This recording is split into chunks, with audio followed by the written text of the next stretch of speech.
जुले और सलाम सभी को।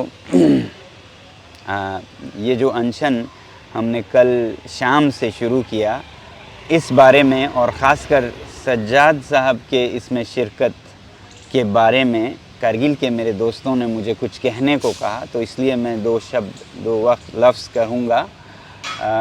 ये वजूहात उनको पूरी तरह बखूबी मालूम है। कल शाम को हमने सज्जाद साहब के हाज़िरी में और एपेक्स बॉडी के का अशरफ और का क़यूम और हम बैठे थे, ये फ़ैसला लिया आखिर में कि इस अनशन में इस बार फ़िलहाल ना एपेक्स से कोई रहें, ना केडीए से कोई रहें, सिर्फ़ पद यात्रा में जो आएँ वही करें। बल्कि मैंने ये भी कहा था कि एक साथ ना रहें, सज्जाद साहब पहले 3 दिन रहें फिर मैं जुड़ूं, या मैं पहले 3 दिन रहूं और उसके बाद सज्जाद साहब आएँ। ऐसा नहीं कहा था कि वो नहीं आ सकते हैं, सिर्फ पहले 3 दिन में जब इसका लेबलिंग और ब्रांडिंग करते हैं मीडिया वाले, उस वक्त पे दोनों को एक साथ रहना इस मुहिम के लिए अच्छा नहीं रहेगा।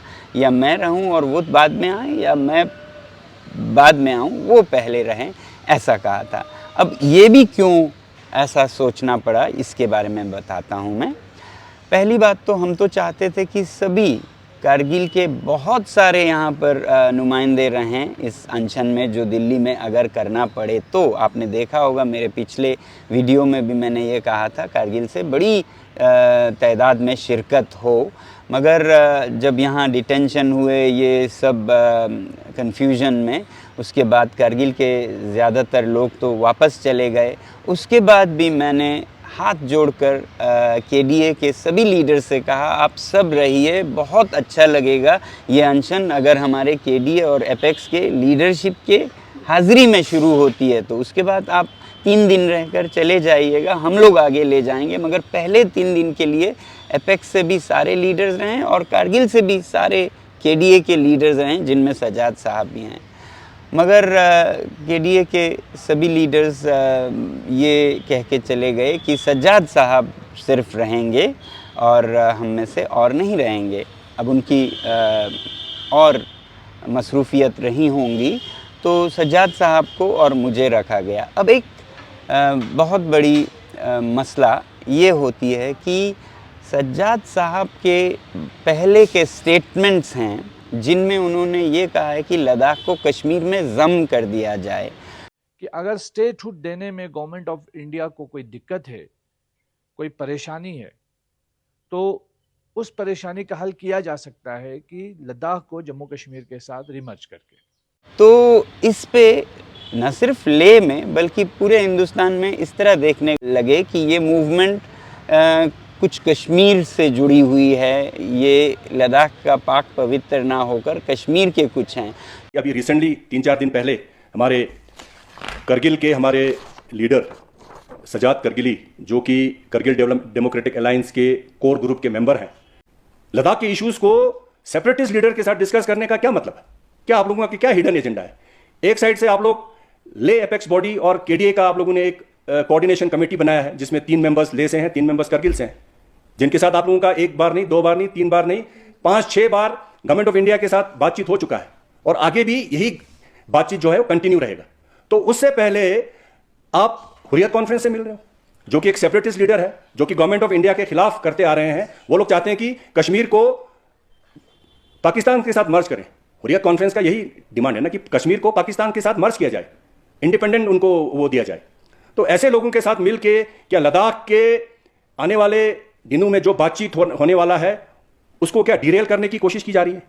तो आप लोगों को मालूम हो ना हो, आजकल इस मुहिम का जोर पकड़ता देखकर इंतज़ामिया पूरे ज़ोर शोर से लगी है कि वो मुझे कुछ एजेंट करार दें, एंटी नेशनल करार दें, कश्मीर के कोई एजेंट करार दें, CIA के कोई एंटी नेशनल करार दें। आप ये देखिएगा, जो अर्नब गोस्वामी जैसे बड़े चैनल ने प्राइम टाइम पर एक पूरा घंटा लगाकर सोनम वांगचुक को एंटी नेशनल दिखाने की हरकतें की हैं। The very suspicious behaving Sonam Wangchuk along with his NGO entourage were detained near the Singhu border during what they claim to be a quote-unquote peaceful climate march, Greta Thunberg style. This while the Delhi police had issued a clear advisory, I repeat, a clear advisory implementing a ban on large gatherings. Ladies and gentlemen, this situation is very familiar. Remember what happened during the farmers' protest? A deliberate attempt was made at anarchy. This is the same template of this toolkit gang, which the Vadra Gandhi family backs. Let's debate.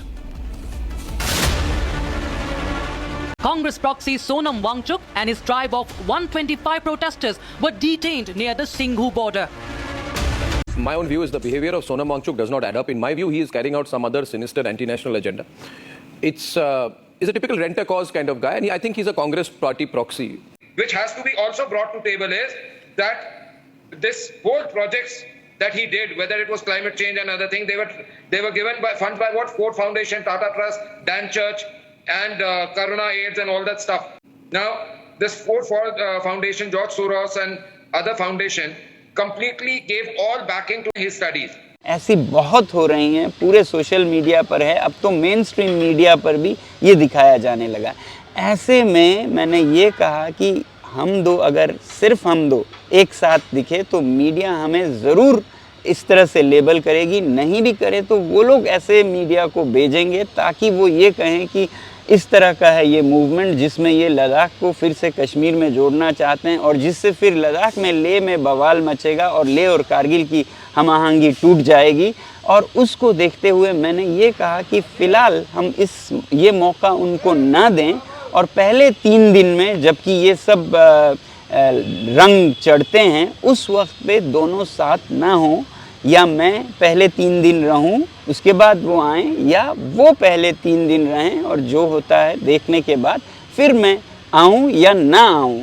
क्योंकि मैंने ये भी कहा कि अगर ज़रूरी है दोनों साथ करने का तो मैं चाहूँगा कि मैं इस बार नहीं करूँ, या तो कैंसिल कर दें या मैं हट जाऊँ।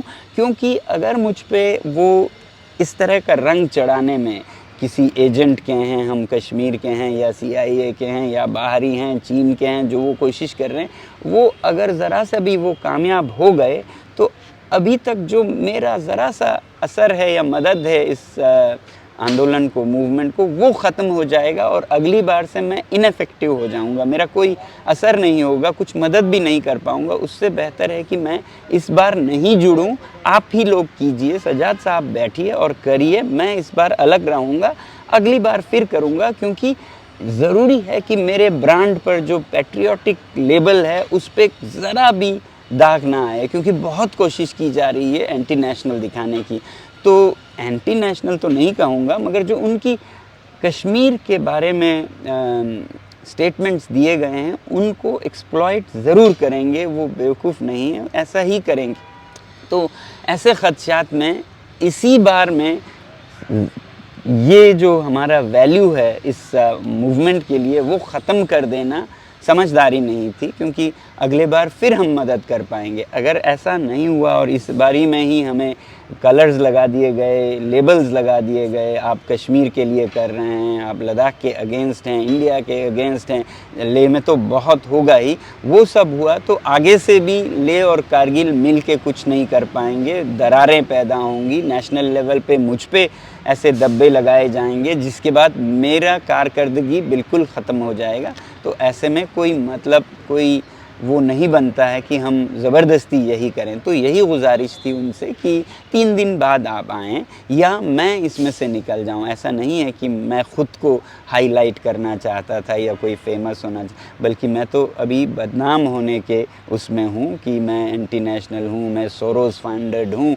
ये हर जगह फैल रहे हैं। आप लोगों को नहीं मालूम हो तो ज़रा देखिएगा। तो इसको हवा देकर उनकी मदद करना समझदारी बिल्कुल नहीं थी, इसलिए मैंने ये अर्ज़ किया उनसे और उन्होंने माना भी। उन्होंने माना, कहा अशरफ अली से पूछिएगा, उनके हाज़िरी में ये फ़ैसला हुआ और उन्होंने कहा तब ठीक है आप बैठिए, हम नहीं बैठेंगे। फिर उसके बाद वो ये कहें थोड़ा हमें तकलीफ़ हुई, मगर ठीक है।